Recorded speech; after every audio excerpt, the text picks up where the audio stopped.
know, my name is Deneth. I'm from Kurunangala, born, brought up and educated, but I am based in France.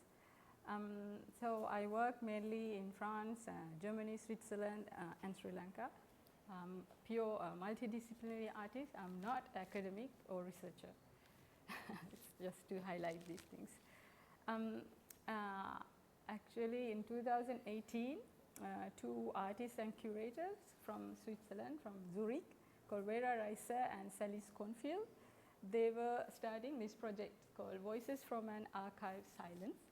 It was a project based on research of a specific book written by Bernard Shaw. He's a historian, young historian from Bern in Switzerland, about two Swiss scientists. They were cousin brothers who traveled to Ceylon to do scientific expedition. They also went to Indonesia, Ceylon and Indonesia. So Bernard wrote about them the book in German called Tropenliebe, it's mean tropical love, and he began to speak about this Swiss entanglement in the colonial era. Swiss always say we have no colonies. Even today when you speak to Swiss people, they're like, no, we never had colony. But in fact, they had engagement through other powers like Dutch or British or French that they involved in the colonization. So the artist and curator, they decided to do a research-based artistic project to speak and deal with this unknown history and forgotten archives, and dealing with in very contemporary way. So they invited artists from Indonesia and Sri Lanka. They knew my work previously because I have exhibited in Zurich, especially about the Sri Lankan diaspora in Switzerland. So they really liked the way I worked on it. I work with voices. So they said, would you like to work in this project? It's research completely. You will have to spend time in libraries and museums. I never did this kind of work, so I said, wow, it's first interesting that Swiss being to Ceylon, because even in schools we heard British, Portuguese, Dutch being to Ceylon, but we never thought Swiss will have any interest. So I was like, wow, definitely I would like to dig in, but I'm not a researcher. They said, it doesn't matter. You come as you are and see what you can do as an artist, as a female artist. I said, okay. There I engaged in 2018. It's my first research-based project, like through academic way. So I began to read the publications, go through the museum archives, also objects, cultural objects, and also the ancestral remains. And what was that experience like, going to this museum, seeing these, in some sense, human remains, not only of the Vedas, but of Sinhalese, of different cultural artifacts? So I've been to many museums, but in front. I never been at the back to engage with the documents, the storage basically. They took, I request them, I need to go to the storage to see things. So it was my first time that I went backside of a museum to meet also people who are really working hard, you know.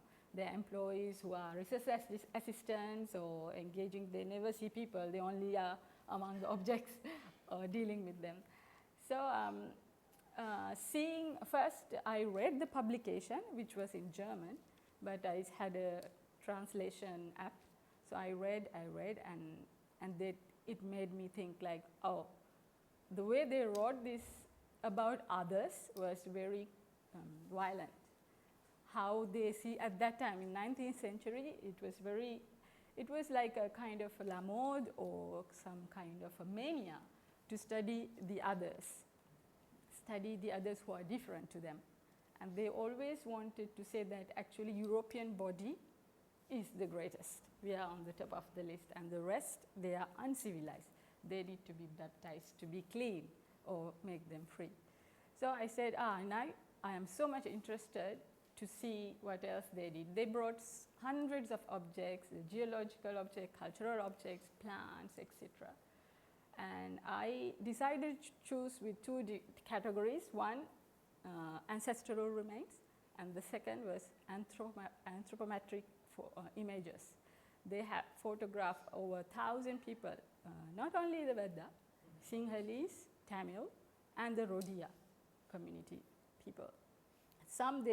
The photos that when you are in the archive looking at them, like over thousands, you only see these images, you see deep into their eyes that they have this shock that they've been photographed by a white body.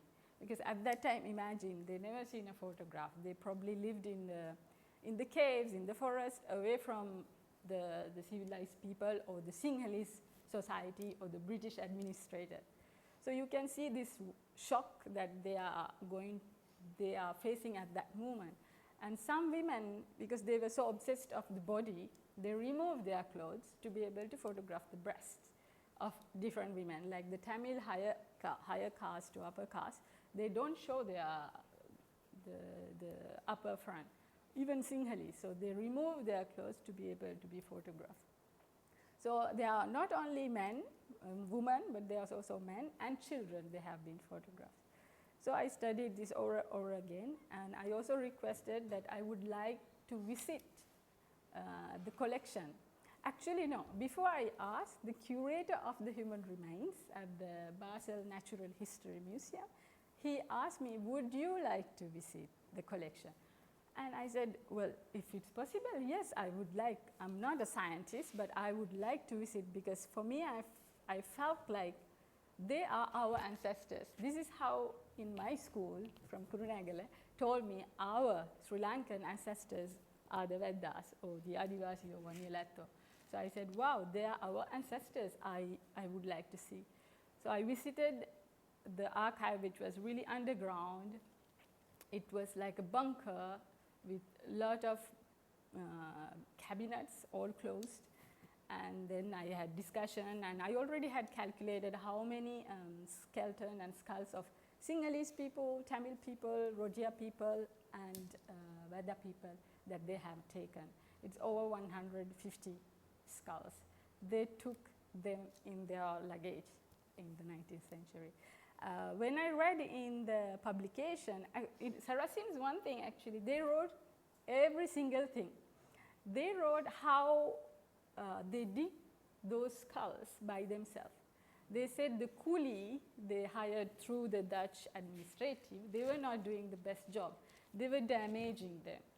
So they were complaining of coolies, they are doing a bad job, and that they digged 6 centimeters down, and they managed to, kind of help the coolies by themselves. And some they managed to get them by their hands, because coolies were damaging them. And they also complained in their publication that they had to change the guest house due to the smelling of the bodies in their bags. So they were saying, oh, it's such a lovely time and a cup of tea we had, but we had to change the guest house were complaining. It was smelling. So these things, for me, as a Sri Lankan, I was reading all these things. They were engaging in not only my mind, but it's going through my body thinking, my God, it's so violent, and nobody knows about this. And nobody speaks about this. The way they have written, it's almost like impossible today somebody will talk or read or say something about somebody's dead body. It's someone. It's another human being. But not at all. So this moment when I visited this ancestral remains, the curator, he asked me, he said, would you like to see some of them? I said, yes, if possible. And he took a plastic box, he put plastic glass, he removed, and he, it's like putting some pans here, and he laid the whole body on the skull. And I was in complete shock looking at this, thinking there's no ceremony, there's no some pirit going on or some chanting going on, and just two of us in this place. Like, it was really, emotionally, I was really in a shock, my whole body. And then the second he asked, would you like to help them? These are your people, would you like to hold them? I said, yes. I would like to, because when I look at this skull, I felt like I need to worship, because this is our ancestors. I have to go down and worship. And when I reached to touch, he said, oh, you can't touch them because your DNA might change the information in the skull because you are the same. And he asked me to wear the plastic gloves, and I was touching the skull. And this moment, the deeply, my energy, I felt my blood in my body was shaking through this moment. And I was very sure at this moment, I told the person, I will take you home. You don't belong here in this plastic box. You should be home. And this moment, the curator, he took his phone and he started click, click. I said, excuse me, sir, like, what are you doing? He said, I'm taking photographs. I said, no, this is not a photo opportunity. This is not for, I'm having my time, you know. And he said, no, I don't put it on Facebook. I just keep it for my documentation. And this moment, I was sure to work on this particular topic of restitution of ancestral remains. Were there any labels to say who this person was or where it was taken out or dug out? Yes, Sarasins also scientists, but maybe it's the 19th century stupidity also. They damaged the human remains by writing the name of the person, like the one, the ancestral remain I held was his name, Patabanda. They carved the name of Patabanda on the skull.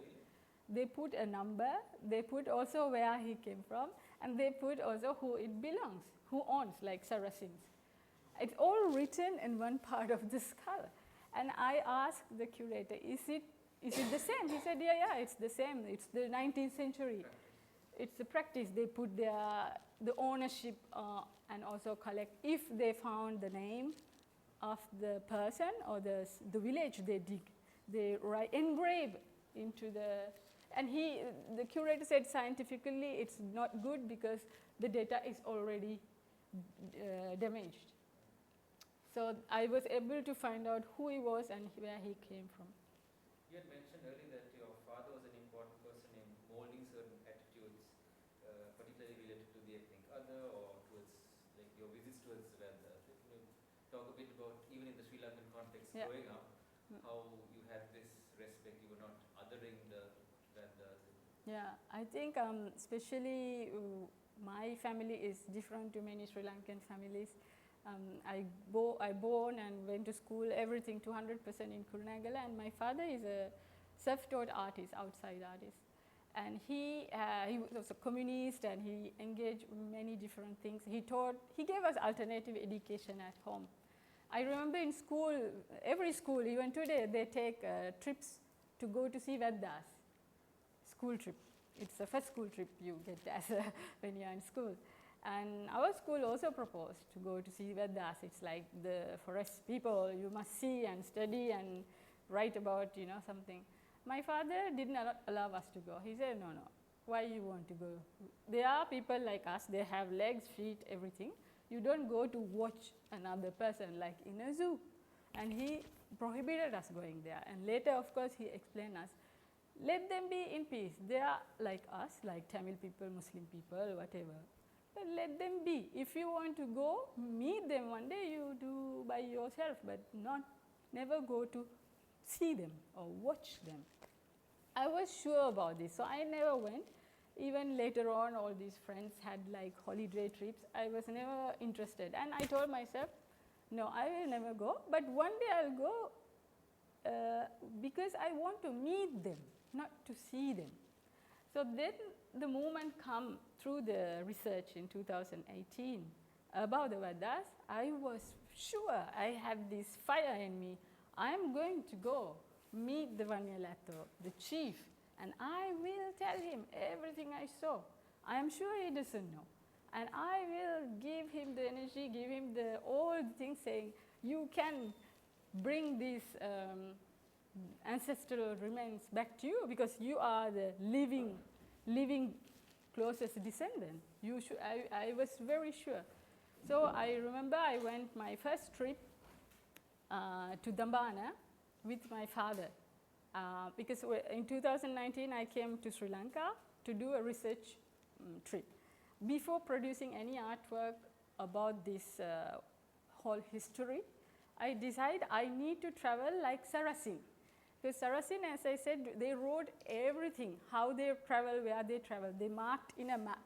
They even wrote which village they stopped for, how many days, what they saw, etc.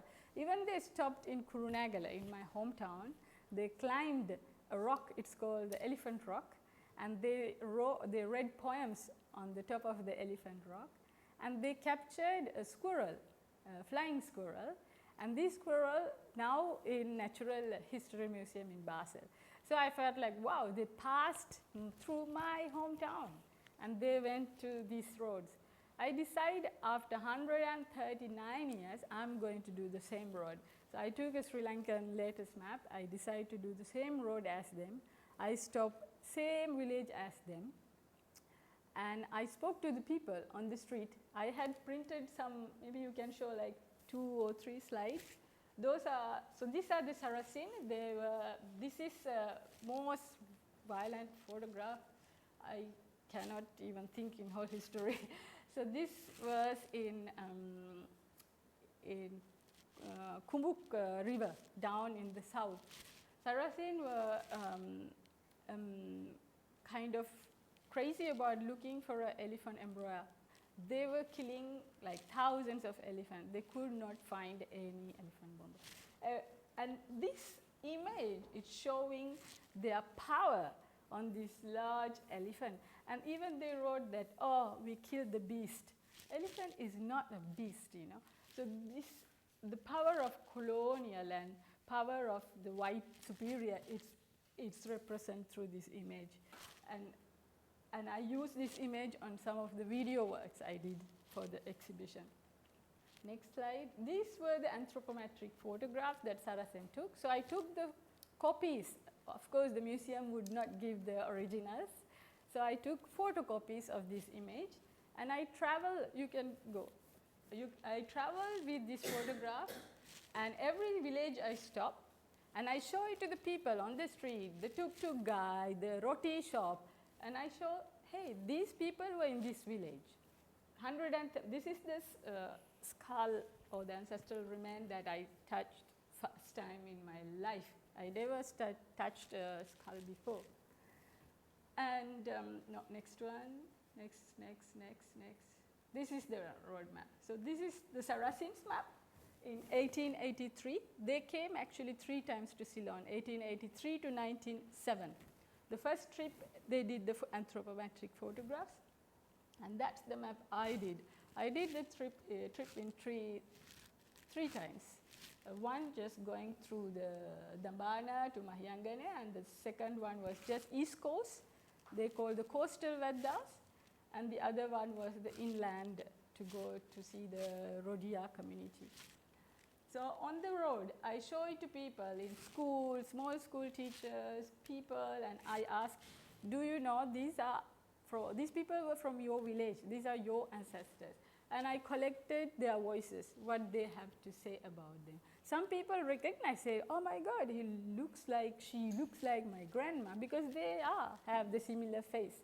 This is like me or you, we are the 7th generation from those photographs, you know. So they are not that far, but still people able to recognize.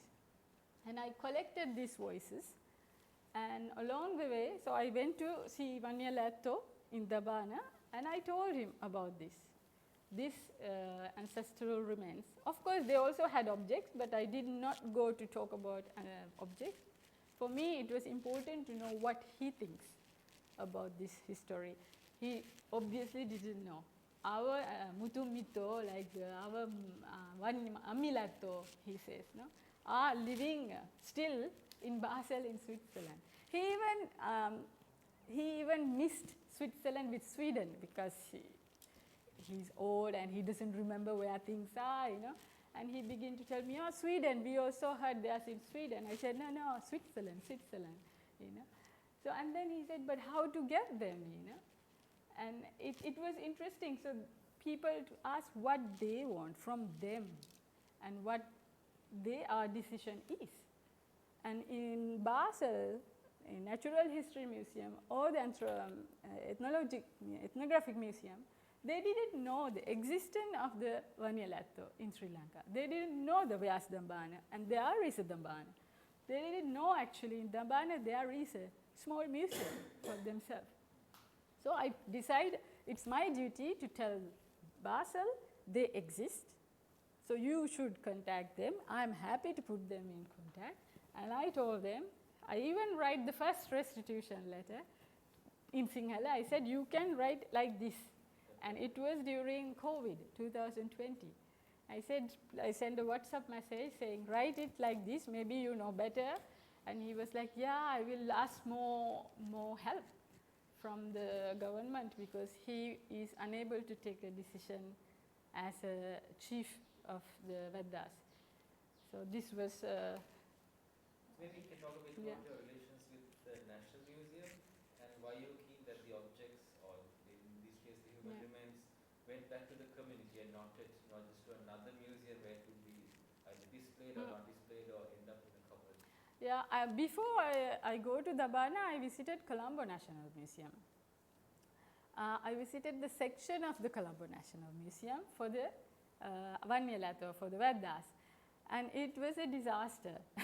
I don't know whether you have visited the Colombo National Museum. It's anyway a disaster, but it's more disastrous the part that is given for the Adivasi, the most important people of this country. It's just really like going to the corridor, like a toilet corridor, very small. And they put some, labukete and some bow and arrow, and then there's 3 skulls. They became completely white due to the humidification problem. There's water leaking, and it's gone very bad. So they have skulls on this? 3 skulls, and they didn't even, they just put Veda, Veda, Veda. They didn't know the names, okay? And I found the names of those Vedas because I researched here in Colombo National Museum Library. Colombo National Museum Library is excellent, but it's dying. Oh my God, it's so sad. They have so many information. And when I asked the librarian, I said, why nobody comes here? They said, the university students, they run to write their thesis, and we never see them ever. Only the old people come to read the newspaper, that's it. So the books are really falling apart. It's the books from British time, different researchers wrote or published through the British administration, Very valuable book, but they are all dying, So I found more information through the administrative reports, who are the name of those 3 skulls, that they didn't know. The museum could have done their job, send their colleagues to go and research. Who are these people? They are not just Veda, Veda and Veda. They have name, So I saw this space and I said, for sure it's not going here. Because also now there's ethics about displaying human remains. Yes, that's later it's coming. And then I went to Dambana and I was sure, for me it wasn't my idea or to even give him the idea of please display this. Because he was so much into Bhumidanya. Bhumidanya means burying the ancestors. Even the Adivasi today, every month of August, they have their ritual. It's called Hakma. One day, 24 hours, like they start at night and they go till 2 in the morning. I have my dear Mango friend here that we both participated in the Hakma together in this night, and it was amazing to feel this energy. They were in a trance and they were speaking to their the grandparents or their ancestors who are dead. They are inviting the dead to come and bless them. It's a very special event. It's not for public, it's just for the community. Because I met Wanniyala-Aettos, he invited me to come witness this Hakma ceremony. So I was sure that he will bring these ancestral remains and he will bury them. And with the first interview I did with Wanniyala-Aettos, I asked him, what do you want to do with these ancestral remains? And I have his words. He says, it will be buried in the earth because they belong on the earth. Moment they are not belong on the earth, they are not in peace. So their bones must go on earth. So what was the question? Like why to the community? I think you already answered it. And why not to the... Why not to the... So this is... Yeah, so for sure I was not proposing Sri Lankan National Museum, but I met the director at that time. I think she's same director, a lady director. And she also said, why you want to bring them back? And I said, it's ours. It's something for pride of people of Sri Lanka, pride more than pride. Pride for those, the Adivasi people, to look at them. Because today, I don't know which community, which society you are living in, but the Kurunegala and this area, this part of the world, the country, people laugh at the Veda. We even if you are not nicely dressed, they say, oh, don't do Veda stuff. Like, what are you like a Veda, I feel like, it's not correct. Vedas are the best. Where they are living with the nature, they are living without spoiling the nature. So I was quite sure that bringing some value to them, to their community, their museum, bring them in a little bit of higher up, the respect from our own people. And I'm not asking foreigners, I'm asking Sinhalese people. To respect them, Sinhalese people, Tamil people, whoever. Respect them. They are not don't laugh at them. Even with the interview of a young Adivasi boy, when I interviewed him, I said, what do you have to tell to the world? What's your message? He said, don't look at us from a distance. Don't try to study us. Come to us, talk to us, and enjoy with us, but don't laugh at us. So imagine, he was at that time like 20 years old. He was already feeling humiliation. The Adivasi community today, it's sad, but they don't want to be called Veda. They are changing their names into Sinhalese names. Their dream is to marry a Sinhalese girl so that they will be accepted in the society. The generation like Wanniyala-Aettos, who's thinking, no, we should stick together, we should, preserve our culture, it's 100% sure it's going to finish with him. He's the last standing strong person. Once he's gone, there will be no longer the Veda community in Sri Lanka. They are already mixed, they are already changing, because they don't, I blame for our society for creating this, not for the foreigner. I blame for Sinhalese people, It's also a continuation of these categories. Categorization. This is also what I wrote, like, It's continuation even in terms of museum practice, but also society viewing them as other. As the other. So we learn these things from the colonizer to do othering, and now we practice them. And this is, even today we are doing it, I mean, you are Tamil, you are this, and we are actually enjoying being categorized, So this is very sad.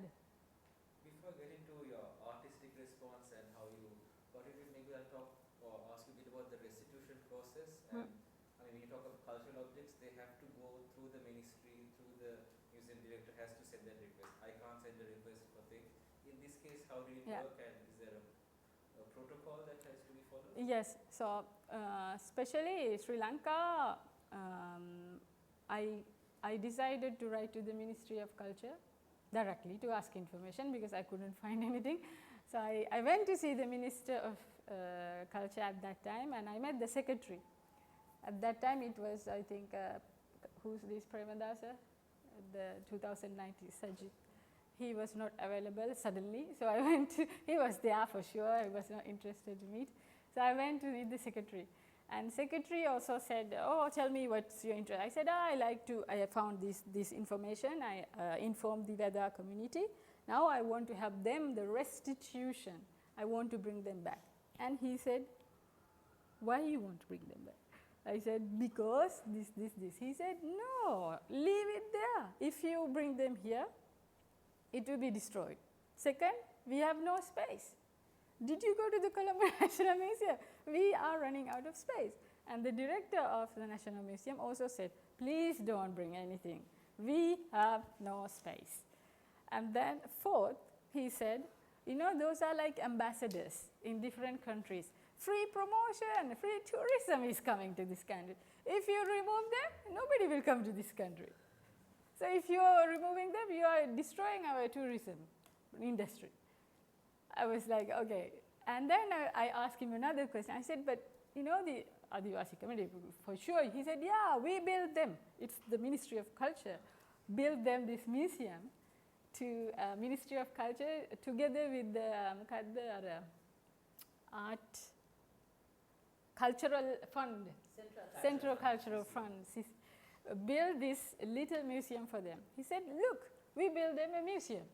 Now they can sell their culture and tradition. They can leave some earning. We don't want their money. They can sell and they, you know, I said, but isn't it like you are marketing them now? I don't know if you've seen in internet, in Sri Lanka Tourism Board, they are marketing 3 nights and 2 days stay in Dambana for $350. So to be living in the weather in a jungle, it's all it's a theater. It's really theatrical night to be with the Vedas, you know. And then he said, you know what? If you, according to human rights, he said, if you are blaming me now, telling that I am selling them, he said, if you don't help them to develop and to earn money, it's also a human right, violation of human rights. If you ask them to stay in your jungle, find your animal and die in your cave, that's also a human right violation. So what do you want me to do? He asked me. He said, you know, now them give me, let them, you know, sell themselves, make money. Everybody's happy, he said. So that was my Ministry of Culture experience. And I went again, I wrote to the Ministry of Culture and I got in that time saying, who are you? Who are you to ask me this question? I said, I'm a Sri Lankan citizen from Kurunagala. I'm a woman, I'm an artist. I would like to help this community to help. You can't do anything because you are nobody.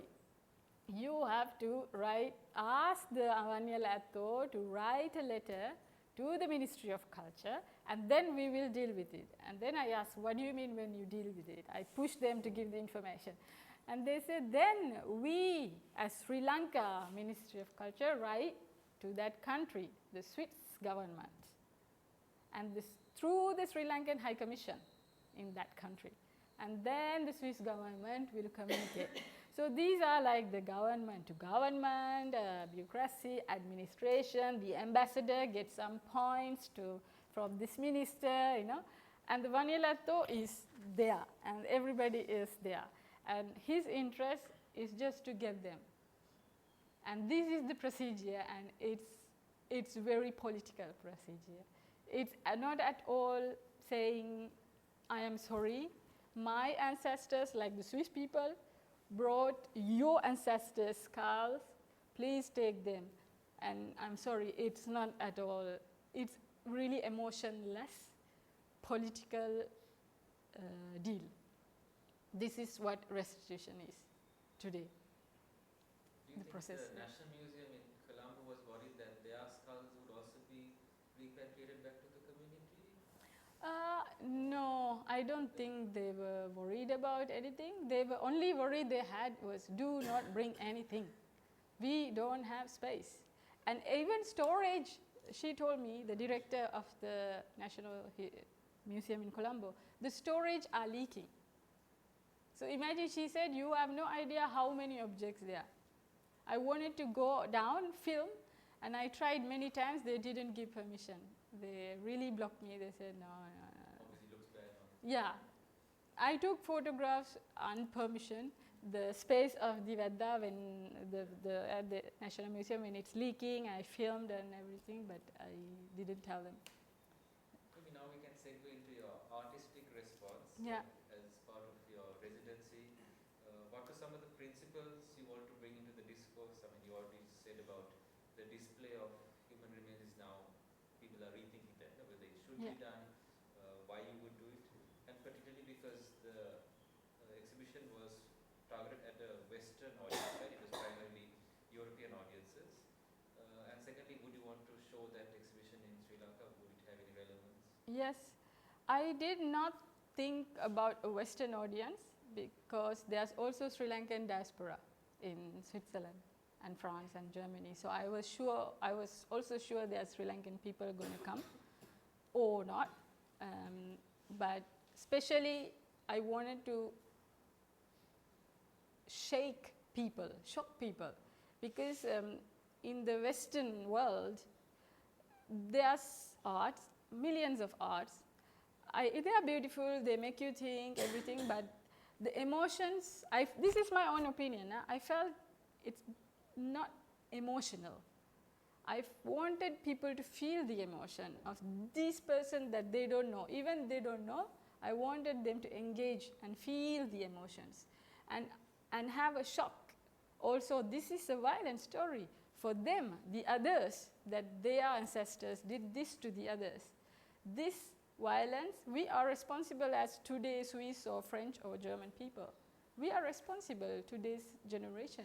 We should take action, we should do something, So of course, I was thinking a little bit of white audience, but also I knew Sri Lankans will be there. So they will question, they will also say, oh my God, I didn't know. I am living in Switzerland, I'm Swiss as any Swiss, but they are my ancestor, and this happened to them, So I won't have this shock in everybody. So I was very sure to create this part of emotion adding into my art that I created. And of course, if I have opportunity, it was my wish to have this shown in Switzerland first, and second, to show it in Dambana, not in Colombo. I was not interested. I wanted to show it in Dambana.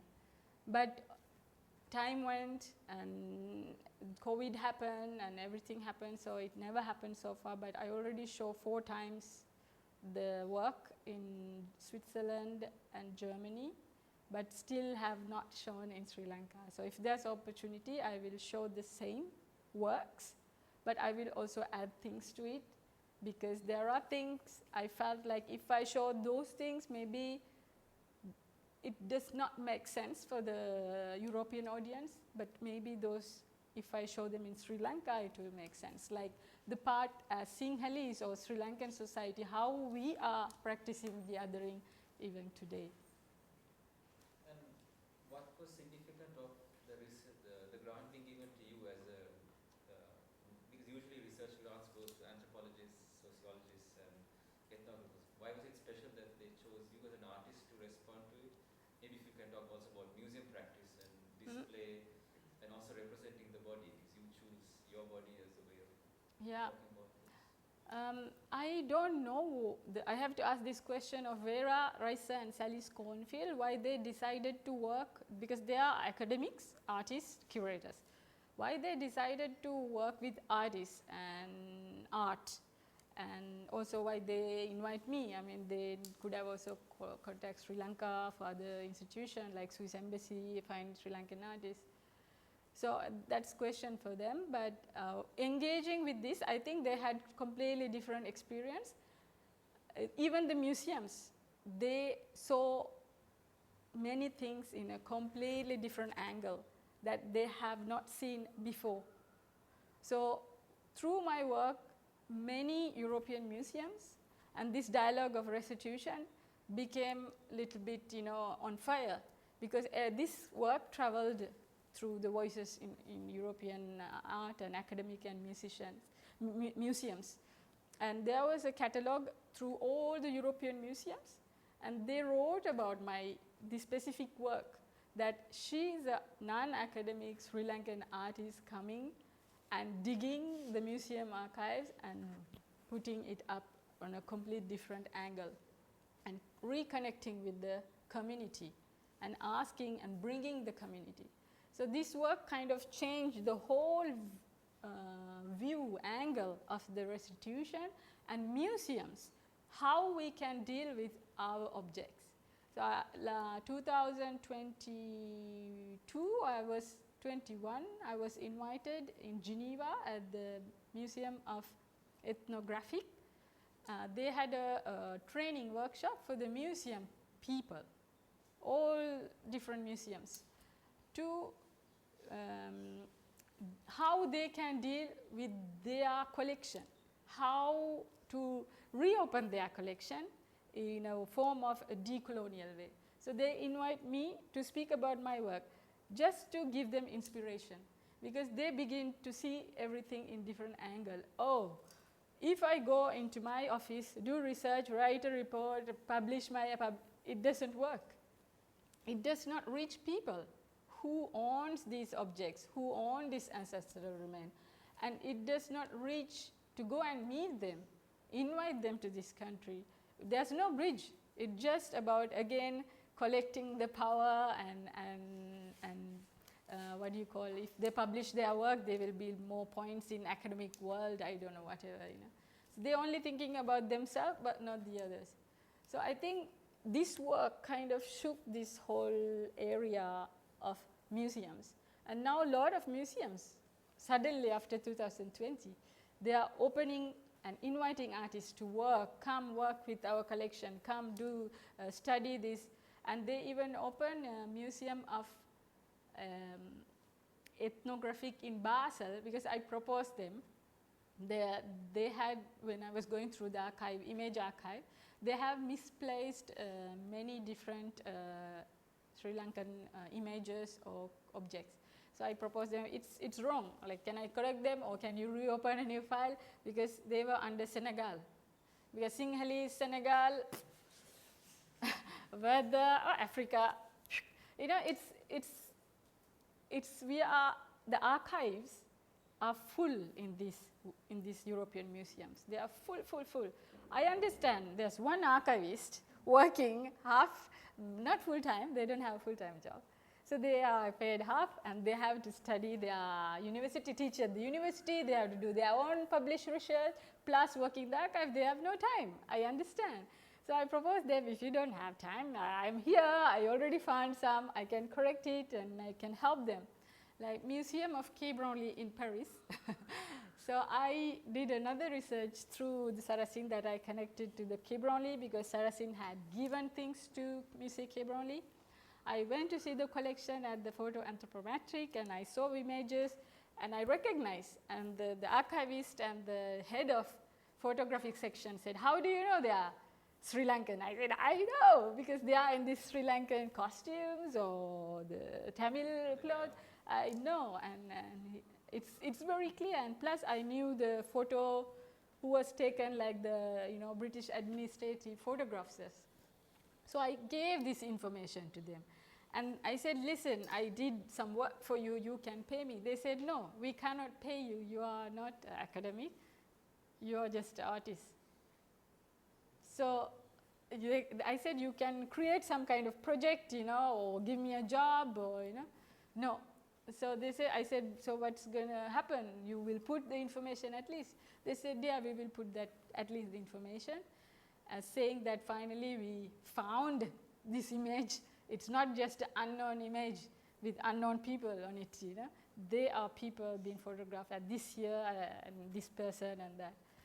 So the museums are now creating space. I mean, since few years they started this new called Provence Research, Provençal Research Provençal. So they put the, we little bit laughed in Basel because they say, look, they steal your job, and they put a personnel who's an academic. I'm not academic, so do the job I did before the restitution process began between Switzerland and Sri Lanka.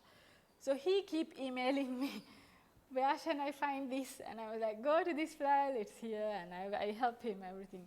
And now he is like the main person dealing with the Dambana Wanniyala-Aettos museum. So they still have other objects that's related to the Vedas. They also gave back. And one of the cultural objects very important to the Veda community is kind of ornament or that they keep it for their August Hakma festival, and the person who owns this object is the leader of the clan. So that was taken by Sarasins, and it's one of the first objects of the museum of ethnographic museum in Basel. So they had to let it go. For the director was a bit unhappy, because imagine the museum's first object has to be returned, you know. First object, is it first one? First object, yes. So it was from the Adivasi, from Dambana, you know. So I did not ask for objects. I did not fight for objects, because there's millions of objects like Buddhist scripts in Museum K. Brownlee, so many Sri Lankan objects, and also Sinhalese and Tamil objects. I did not deal with Sinhalese and Tamil objects, neither ancestral remains. I said we have enough issues in Sri Lanka. We have to deal with that before asking for the Tamil ancestral remains and Sinhalese ancestral remains or objects. But this community is more important than those two, you know. So these objects were returned, all I think there's 42 objects were returned to the Adivasi community, and the part of the ancestral remains. The process was held in March in Basel last year, but yeah. And they invited Wanniyala-Aettos, which was very good, because I told the director, you have to invite. They were first thinking to go and give. I said, no, you have to invite him to do this, because he should see by himself. So finally they said, money, you know. I said, you have to, you know, this is also money involved, you know. Money is always involved in everything, you know. And he was there, and he was very happy, and he was very welcome. But the new mayor of Basel, he's very newly appointed, and it was perfect timing for him. His first Instagram post was with Wanniyala-Aettos walking on the street. I was next to him, and he cut me. So I know that picture. I was like, I was there, man. He cropped it, and he put walking with Wanniyala-Aettos in the street of Basel, you know. I was like, so it's good, point. People, it's win-win. He get points. But my question, I still haven't been to Dambana due to my father's health, but I'm calling regularly. I heard the museum roof is down. I told Swiss embassy they have a lot of problem. The museum is leaking, falling down in Dambana. So I hope it's the Swiss embassy is involving. I don't know who, but they are fixing the roof. So the museum is temporarily closed. And when the ancestral remain came to Sri Lanka, I follow everything. I don't want to. No. They did just a ritual. It's called worshipping for the ancestor. This ritual was done at the airport. On the ground, and then they came to Nelum Pokune, and they exhibited at the Nelum Pokune. And I saw on television news, they were all people who were there, invitees, the journalists or the ministry people, they were all touching. Okay, that's beautiful. So it's very, very strange. I keep download all these news, because it's different, and I can see him in the middle, the Wanniyala-Aettos, he's very uncomfortable, but he has to play these games. He has to be there. That's why I like him, because he's very intelligent. He only he wants to keep going, preserve this culture, his culture, preserve his tradition for the younger generation, the future generation, and the language. This is his only aim. To do that, he will make sure it will happen. If he has to even go in TV show, that's what he did in the past, you know, because he wants to remind people he's not just a weather. He's very intelligent. He's a very intelligent man, and he is very strong. That's why the community is together until now. I hope he will live for long. So it's not still in Dambana apparently. They are in the University of Jayawardenepura for further research and examinations for 6 months, but now 6 months passed. So I'm calculating why it's 6 months passed and it's still there, you know. They took it for further research. Maybe one last question from me and then you can open it up. The topic is called self-portrait as restitution. If you can just talk a bit about that, and now it makes sense, the writings on your Yes. Would you like to see it before putting the image I'm going to see? Some of you have seen, maybe some of you not. It's a bit probably shocking, so just to in case. In Western society, I have to say this because if not, people get super shocked emotionally, a little bit, you know, all over the place. So it's my responsibility to inform the little bit sensitive image is coming, you know. I think, can you see down? You can see the slides. This is the Dambana Museum. This is right now what's there. And here they put image of Sarasin, but they wrote in Sinhala, Swedish brothers. So it's the Ministry of Culture did the translation. So, and as Sarasin, I said they collected object. I also collected. I bought the object from the Adivasi and I exhibited in Basel to represent. And as Sarasin, I did 6 centimeters I dig inside as they were looking for skulls, but I wanted to find what I will find. I found plastic bags mostly. I found, you know, all these things. I found hair, nails, and this book, probably you know, this is like a Bible. I met Dr. Silva in Sri Lanka before he passing away. I had a whole day with him together. He's the first man in Sri Lanka who started the conversation of restitution. He's the first man to push the world towards restitution. When 1980 UNESCO, Paris, when they announced those countries who would like to have their objects returned can send their requesting letters to the UNESCO or to the museums.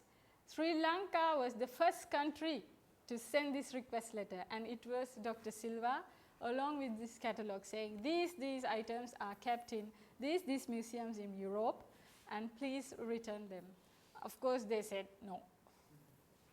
So this is Dr. Silva, and this is a work I did, you, me and the others, because when Sarasins traveled for their expedition in Sri Lanka, they created a color chart to measure and divide us, Sinhalese, Tamil, Veda and Rodi. They made this color chart in Paris. It's at the Paris Anthropological Society founded by Paul Broca, he's an anthropologist and scientist. So he was creating different tools to measure people. And these tools were he's doing with his students are given to different expeditions, to different countries, African continent, blah, blah, blah, to go and measure other people according to their hair color, eye color, nipple color, skin color. And this color chart, one, they specifically created for Ceylon for Sarasins to take. And Sarasins said, actually there's more colored people. So Paul Broca had to apply again. He said, oh, it's a lot of work for you because there are so many colored people. So the basic color chart he created was not enough, so he has to extend because we were more color divided. So these were the color panels that I created among the existing color panels at the exhibition space to show. This was the image. The curator took it and I forced him to send me. The moment, the first second I held it and I was frozen. It was 2019.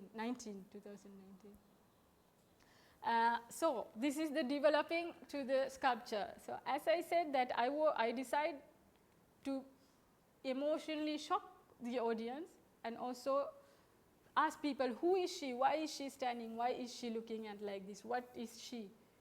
Instead of reproducing those women and men and children that I saw in anthropometric photographs, I said, I will represent them because I'm the 7th generation and I'm standing here today and I have the access to this information.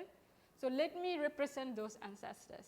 So I studied many days these images because they are shock, they are fear, they are unknown, everything is in their eyes and iris, in the tears, everything was very clear through the image. So I proposed to the curators, I would like to make a figure of myself standing and holding a skull. And I originally wanted to do with wax. The curators actually said, you know, wax is an ancient old practice. Why don't we use new technique, 3D printing?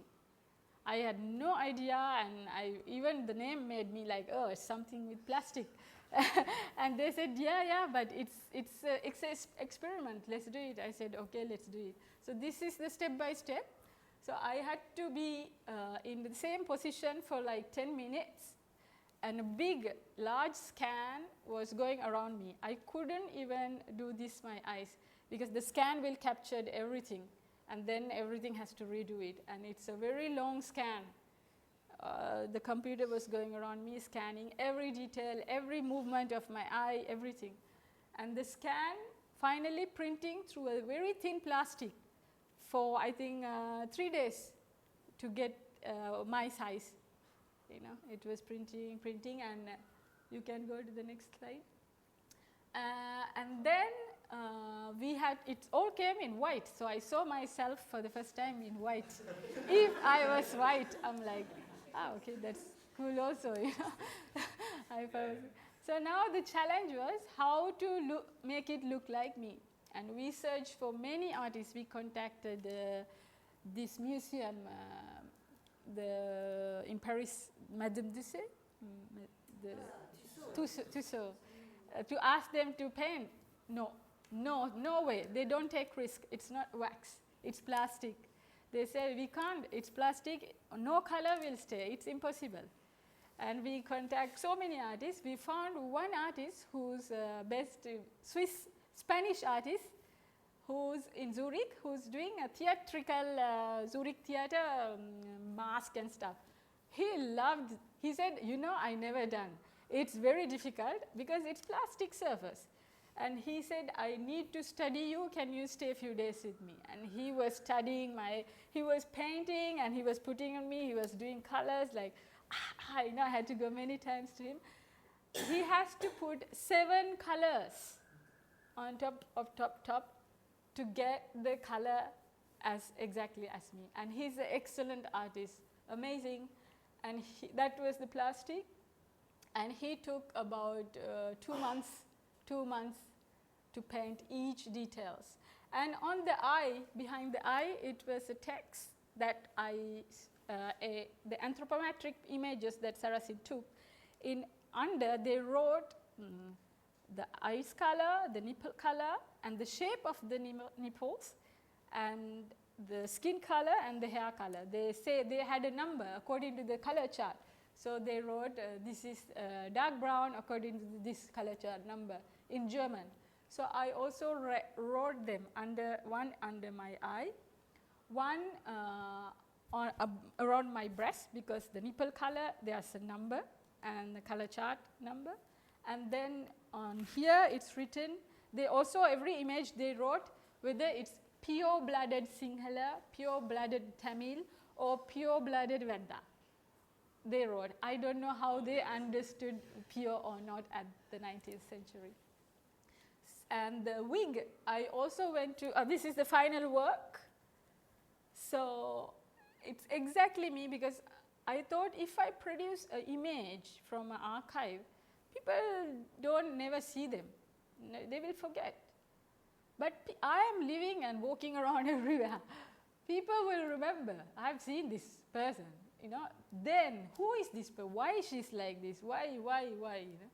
Then I tell the history. This is your history that you are forgotten. And these are our ancestors. And there's many of our ancestors in your archives. And it's time to return them home. So under this sculpture was a text was written saying, who do these ancestral remains belongs to? Oh, that's the text. That's the text. When I asked this question from the curator of the Natural History Museum, he said, first time he said, these are the properties of Swiss people, the ancestral, the human remains. So you have to ask this question from Swiss people. So that's what it is. So, so for me, how can a human being, a skull, become another one's properties? These are the we have to get the state permission, because state has to say yes or no, because these are properties of the Swiss state, Swiss government, because their people collected it, but they didn't ask the permission from the collectors. They dig secretly, they dig without permission. Even they wrote they dig some while they were asleep, because it says people in Ceylon, it's too hot even today. We sleep in the afternoon. They let the people sleep, and they went behind the house and they dig the bodies. Did the colonial government know about these? Colonial governments knew, because they were collaborating with colonial administrators, and they were helping with the military help, because they were afraid to go in the forest and get eaten by people. So they always with guns, and the colonial administration traveled with them to give them protection, right? And in the blue administrative reports, I found that time the British administrator saying like, this kind of things cannot happen because we get bad publicity by these journalists. Or we have to spend extra money on this and that if they have problems. That they did not talk that it's disturbing for the people, it's disrespecting the people. They only complain about it's making us problem, Yes, So, thank you. I think we can open up for questions. Yes, thank you so much. thank you. I want to comment actually, because I'm a lawyer and I'm very interested in certainty and I'm very interested in legality, and very different from you, of course, so I will start with that caveat. When we talked about this whole business of does something belong to a community or to a state, I mean the reason why even a government now is saying these skulls belong to us is because of through the channel of authority, you have overpowered the state, you have come there, and so at the time the legal system permits you to exercise that authority and you take it away. So that is the pattern with all these colonial objects, which is why they're saying they can't give them back. And even what we asked for, even Dr. Hemasiri De Silva's request was really based on the fact that not about ownership and legality. What he was saying is these are important to us, so it should be returned. So he skirted the issue of the legality and the ownership, and he went to the meaning. He said this is important for us. These are our objects. We venerate them, or we use them, or we have meaning, or we can learn from them. So that's very important. And I think from his perspective, he is not a lawyer also. My issue really with this whole business of legality and the state is that if a community was to ask for it, and you saw that example in Indonesia, it becomes a sticking point, because the country that is holding it will say, you can't obviously sort out your ownership problem, so we are not giving it back. It becomes an obstacle in that sense to the return, especially if, let's say, the state has undergone transformation, if the region that it came from is no longer represented there and it's by someone else, then you have the tussle there. And I've seen that in Indonesia. So from a purely pragmatic view of do you want it back, I think it makes sense for a state to get it back and then consider are you going to give it back to the community or whatever. But I do agree with you that human remains can't be treated the same as any other colonial objects, because they also come with the dignity of the human, the possibility of not finding rest and peace, a duty by the community. So burying the dead is seen as a community duty in many of the older communities that we're talking about.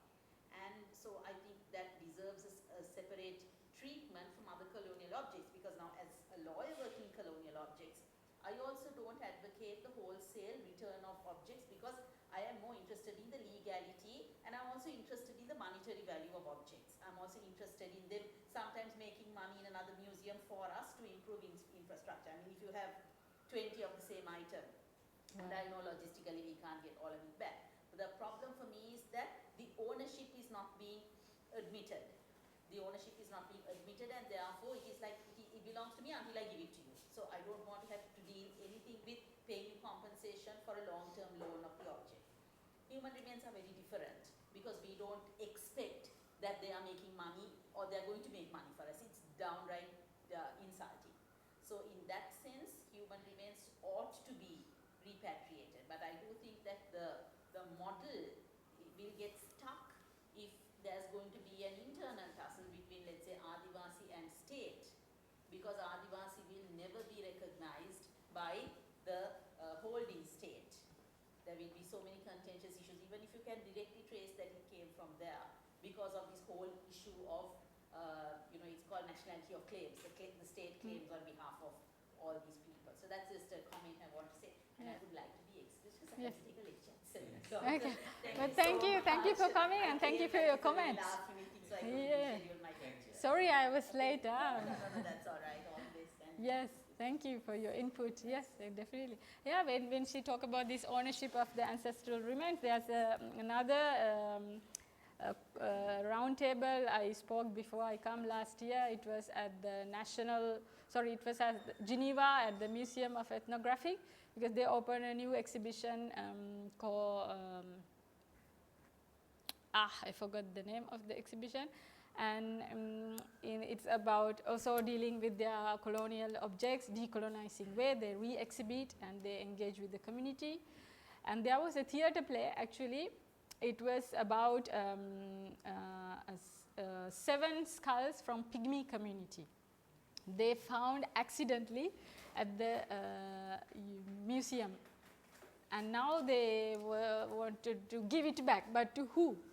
And they managed to contact some descendant and the artist again, who traveled to Pygmy community and who told this your Pygmy community. It was recent, it was 1950s, it's not even the colonial time, it was 1950s. And saying like what to do with them. And they said, we don't want. The community said, for us they are dead and we don't want them back. It's their idea.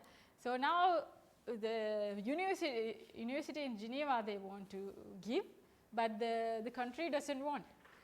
And so they have to keep like, we really have to take it, because in Switzerland now it's like so sensitive to hold any human remains in archives. And then finally the university what's the country? I forgot.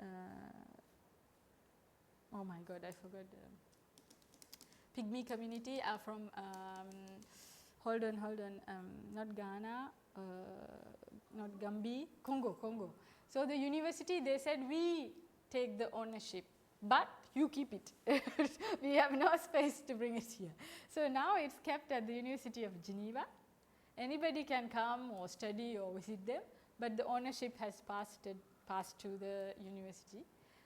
But again, the community, real community, they don't want it back. So it's different community, some community, once they are dead, they don't want it back. It's done, it's gone, their spirit is free, So it's very interesting. It's different to cultural objects for sure when you come to ancestral remains. Your object, your statue, where is it? At the moment, it's in Zurich, because there were, in Switzerland, they had the Swiss National Museum. For the first time, they organized an exhibition called Colonial. First time, Swiss National Museum dealing with their colonial past and recognizing they were part of colonization. Exhibit still there? The temporary exhibition just finished, and they are in the middle of transferring back to my place at the moment. I don't know when it will be delivered. So when did it open? It opened last year. It finished just a week ago. It just finished a week ago, and it's returning to my... How has the response been from the Swiss public? In Basel, it's a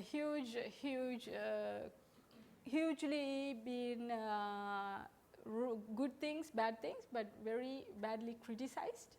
And this is why also I changed the name, because first it was called Voices from the Ancestors. And during the first exhibition in Basel, there was a conference, and it was about racism, the conference. And I was not invited because it's all in German, and they didn't want to pay for a translator just for me to understand the whole conference. So I didn't go. And during the conference, there was 2 feminist activists and academics were handling the panel. And when they came, they saw my sculpture, and they refused to speak in front of it. They had asked for the curators and the exhibition space to remove my sculpture because it's exotizing and sexualizing the female body. And nobody told me this until 1 month. I didn't know. I didn't even heard about it. And they have said, we don't continue this panel until you remove.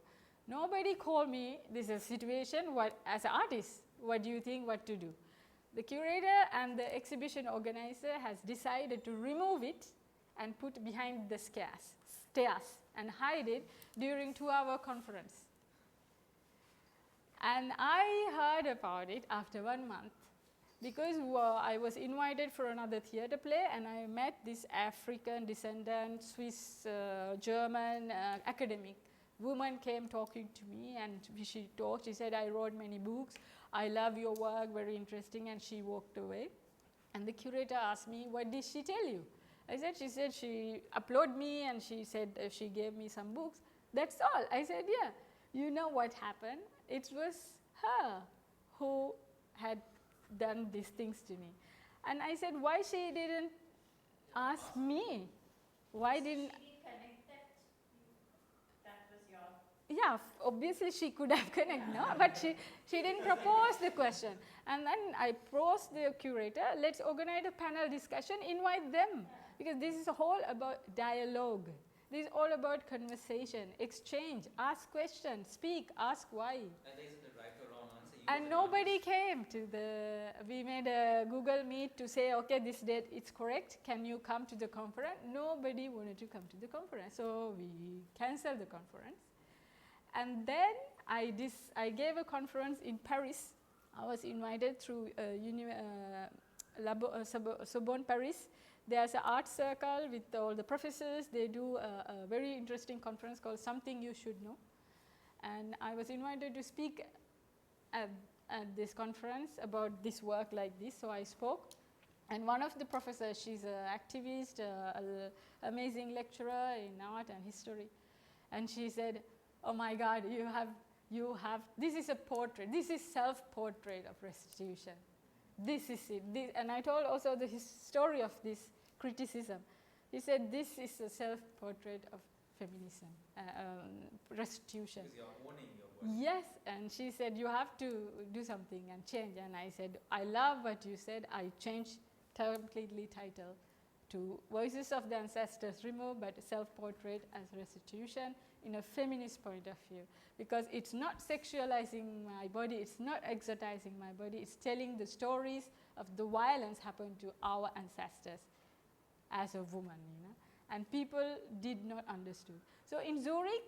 And it's interesting, a feminist has seen yeah, this. exactly. I mean, how you kind of interpret feminism, right? Because this is coming from you, this is you, your story, right? And they are trying to be projecting another narrative on that, which is sort of trying to erase. Again, practicing the same power relations, you know. And that's why the curator Kadar Attia in Berlin Biennale at the opening, he highlighted my work at the opening. The first phrase he said, non-European feminism. I really like what he said, non-European feminism, because he also does not agree about European feminism, and it's more deeper than just showing your boobs, you know. So, any? Yeah, I was going to, no, because, you know, because I had long hair and I really want to do real hair. In Paris, there's an area, we call it Little Senegal. It's called Chateau Rouge, you probably know. It's all Senegal, Congolese people, and they have a lot of wig stores. They want real hair for wigs, you know, and main vendors, sellers of real wigs are Indians, because Indian Hindu temples, you make puja, you know, cut your whole hair, and it's all transported to Africa and become wigs, and it's all coming to Paris and da da da da da. So it's a whole new market, you know. So in 2014, when I first went to Paris, one-way ticket. I had 400 euros in my hand and one-way ticket. I was not sure what to do, whether I want to live in France. I said, let's do it. And I could not pay my rent. So I went to Chaturuj to sell my hair. And I remember they said if I cut from here, it's 150 euro. If I cut half, it's 50 euro. And I was hesitating. I never wanted. One thing my father said, do what you want, but never cut your hair. So this was playing in my head, like, oh, no, I can't do it. So I cut half, and I got my 50 euro, and I borrow some other money, I pay my rent, you know. So I went back to Chaturuj to ask how much is a real hair cost. 350 euro. So she was really, you know, trying to make me a chicken to get 150 euro from my hair. So I said, listen, I want to create my hair. She looked, she said, Indian hair. I said, yeah. And he said, you sit, I make. And she got, and she went, I filmed her, like, making my whole hair, like, exactly to the point, you know. And then, so it was a real hair. And for the eye, because it was important for the exact eye, I found a very old man in Texas, in US, through Etsy.com, you know Etsy.com? He makes dolls here. I don't know for which kind of dolls, but he's doing dolls' eyeballs. Really, you can, you know, I said, you know, I send a picture. I said, listen, I have this. He said, send me a picture. I said, I want for a sculpture. He said, I can do it if you send a very close-up picture. And I said it. In 2 weeks, I got my eyeball, you know. I was like, whoa, it's glass eyeball. Because if not, there was like, you know, plastic eyeball, but the artist said, no, it has to be glass eyeball, you know. So he was a very nice man, didn't cost so much. So, and the skull, now we couldn't. I asked the curator, can I scan? He said, no permission, no way, you can't scan, you can't do anything. So I only had that photograph the first time I took when I visited, no? So I was looking who can make this skull as realistic as possible. Again, thanks to Etsy.com, I found two brothers from Russia. They are so cool. They are like, you know, these rocks, Halloween stuff, you know, all this. They are crazy about skulls. They are making skulls so real. But again, 3D print and plastic. And I sent the image. I said, this is all I have. He said, at least send us the measurements. So I made a paper skull at home, and I measured, and I sent them. And they sent it by post to Vera's address. And she said when she opened the box, she was like, Deneth stole it from Basel, you know. Because everybody thought it was so real. We could have, like, you know. So this is a whole, I like the whole process of making this statue from around the world that people through Etsy.com are using. And the Russian, the American, and then the Congolese from India. You know, I have Indian hair now. And then the Spanish artist who's a master. I have these pots. He got these pots. It's amazing. And thank God his mother's new boyfriend, he's not a doctor. That one. So he came to visit him the day he was going to put my eyes in the sculpture. And he said, don't do it, there's a technique. And he was like helping. So it's all worked together. Because if it's gone wrong way, it can be really a disaster. He said every step he was making the sculpture, he has to be very, very careful. If he do a mistake, you can't recorrect. Because you glue things for permanent, you know. And it was tough.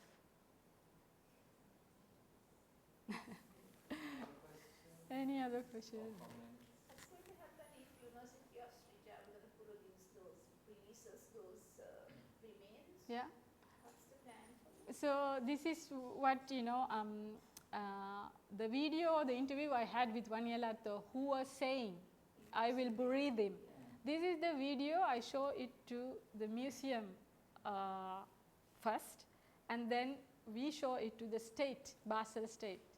So they saw, he wanted, they're going to bury it, let's give. This is why they agreed to return. I mean, of course, it's not up to them what they will do, the community do, but they kind of agree saying, okay, they are going to be buried. But thing is, in Sri Lanka, with the government involving, apparently there's a university must involve, and the university involved and need studies. And this all now, it's not really going in the direction of burying. And when I saw Wanniyala-Aettos in Basel, when I asked again the same question, he said, even if we buried parts of the skull, it's still okay for the piece of the soul. I have a feeling it's not his words. I have a feeling he's been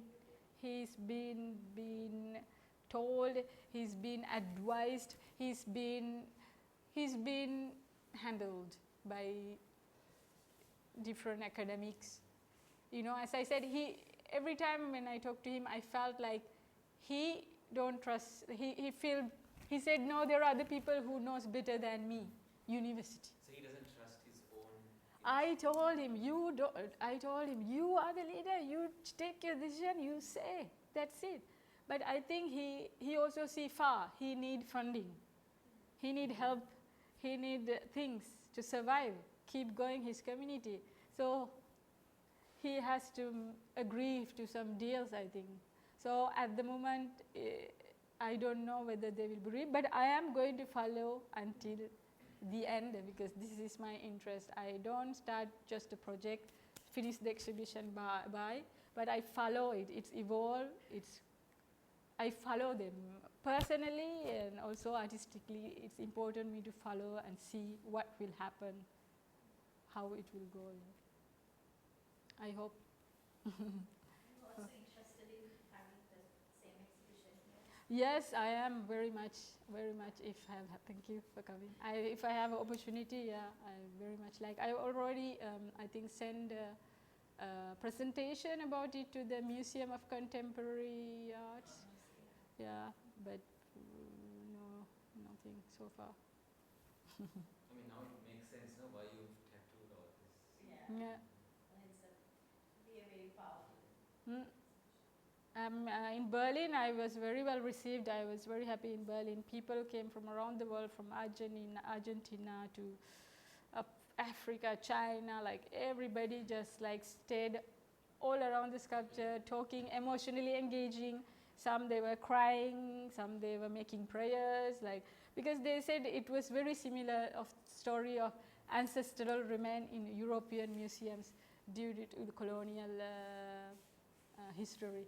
And they felt it's something also their story, you know. So it was very well received in Berlin. I mean, they were taken with intentions of studying evolution, right? So they thought they were doing something good for science. Yeah. I mean, it's both, you know, like Adivasi people are saying, like, you know, it's good that Sarasins did it and wrote about it. If not, we will not know. Which also true, you know. We will not see this person's photo. Our ancestor, we will not have this if they didn't have photograph. Yes, I also agree, but the way they did was violent. Even they said, these people didn't know how to sit on a chair. They had to tie them, hands to the chair and legs, so they don't move while the photograph is being taken. And they always wrote the difficulty the photographer has to go through. The heat, the mosquito, and the person who doesn't know how to sit on the chair. So they had to tie them to take the photograph. It's funny because at that time it might have been important for them to take this to study. But right now what we are studying is the behavior of that extractive process. It was not really, even knowledge can't be created in such a violent way, right? So that is something that we need to kind of question right now when we look back into that process. Yes. That's kind of important for sort of not only just for the Western world, but also for us. Or for us, I think for our identity, our body memory, each of us from Sri Lanka, we are Tamil or Sinhala, all these things when you see, I don't know whether you feel, but I feel like, my God, this is our violence body memory. We still have it. It's in our identity, I think. We don't recognize it. We have to deal with it, and we have to ask questions, and not afraid to question the Western world, like museum. If you go to visit, some people say, oh, it's beautiful, it's protected, it's preserved well. That's true. They have the money, they preserve well. But it's extraction. But still again, It's again, again and again. It's twisted because they got their money from extraction. Yeah, I think this is what I also said to the museums in France also, saying like, okay, I understand, thank you, everything, but I think we should start a different kind of era. That let's go engage with the people, community, help the community. Example, build the museum, give people how to do a museum idea, teach them, give your knowledge, give funding, or I don't know, whatever. Like let's repair this era of their violence. Let's try to help and develop. And of course, don't bring them back, because sometimes in our government also put them in their house instead of the museum. So. Yeah. This is also why I said, when they ask about the Sri Lankan objects, I said, sorry, no. Don't bring them back, it will be in somebody's house. But I think like with the 6 objects that were returned from the Netherlands now. They are. Yeah, exactly. So for now. What is attractive also Yes. for the museum. Yeah. Is an interesting question. Yeah, when I visited last year, the collection. Yeah. Oh my God, yeah, I really hope it will be protected there, because Dr. Silva wrote reports every year how many burglars are coming to break down national museums. So I really hope they have proper security this time, because it's really worth it. Okay, thanks a lot. It was a lovely session to hear the process, but also to have this discussion about human remains, restitution, and also artistic response. I think was equally important, because I think sometimes you think about history and museum practice and it becomes very academic, right? Very academic. But also to think of other ways of addressing this, and also very brave ways of doing it, I think was very important. And to have this discussion not only in the West but also in Sri Lanka, because we are still thinking in the colonial way of museum display. Yeah. Like, I don't think anyone sees a problem with having skulls in the Colombo Museum. No, I don't think. No. Because for them also it's the other, or they Yeah. So I think. Inherited that. I think museums you need to completely, like this glass box, I can't deal with them. I mean, it's already like saying, ooh, get away, don't come close. So how are you going to study and see and feel the objects with this glass? This glass is blocking. In the 1930s, I think there were 2 Vedas who were displayed in glass cabinets. Yes, here in the the man and woman with the baby. Yeah, this one, actually they have the same man, woman and baby in Anthropological Museum in Basel.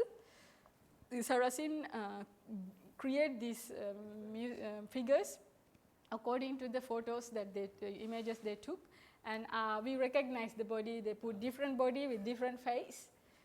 It took long time for we discovered only last year. Oh, this person's this body, and the child. Because why they created is because Western society do not understand. There should be a man, woman, and a child. If not, it's not a family. So that's why they created, and they represent. But when you ask Wanniyala-Aettos, they said at that time in the cave, it was mother and child. Man was never there. Why? He's hunting or he's protecting the area. He was not like this, He was never there. He just came. Yeah, so the Anthropological Museum, they put them together, So 2021, the museum invited, it's called exhibition called Collection Mania. Yeah. So she invited me to as an intervention. Can you bring your sculpture at intervention to this ongoing anthropographic and museum figures among to bring the sculpture. So we divided with the Vera and Sally. We divided the man and woman, and my figure was in the sculpture was in the middle, but we dressed me. Because in there's already naked, the Veda woman was naked and there's other African women, it does not make sense. So we dress them exactly as my clothes that I always go for like this kind of meetings, you know. Like I have my suit, I feel, you know. So I put this suit that people know, it's Deneth.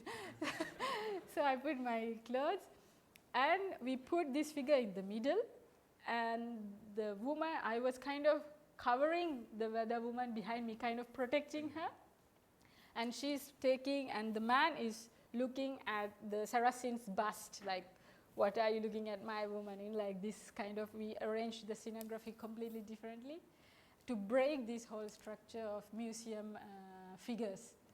Even in Dambana they have this museum fagan. Yeah, still there's two. In Dambana also they have two, you know. To mother, father. They see, this is like a structure that the Europeans told us.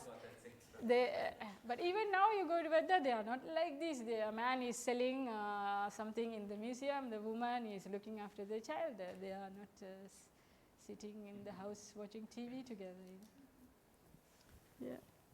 Yeah, please visit Dambana if you have time to meet them, and they are very nice. I'm working very closely with two young boys. They are not boys, they are men. I met them when they were boys. They are running the Radio Dambana, and now the government of Brazil, they shut it down, their Radio Dambana, because the budget cut, they need to close down all the provincial radio stations. So they cut down and they fired him. He was just getting paid 111 euro per month. Not rupees, 111 rupees a month. So he's been fired and he has no job, he got paralyzed, everything. And the Radio Dambana restarted with not a Veda person, but some boy who's from Kandy. He's repaying the record of him, the previous person who did it. So, but the two men, they decide to now forget about radio, let's do YouTube. So they are doing YouTube channel. I'm happy to share their YouTube channel. Encourage them, their only engagement, preserve their culture, speak to the world through YouTube, you know. So we are helping a lot for them, and so at least they are doing something for their future generation. Thank you.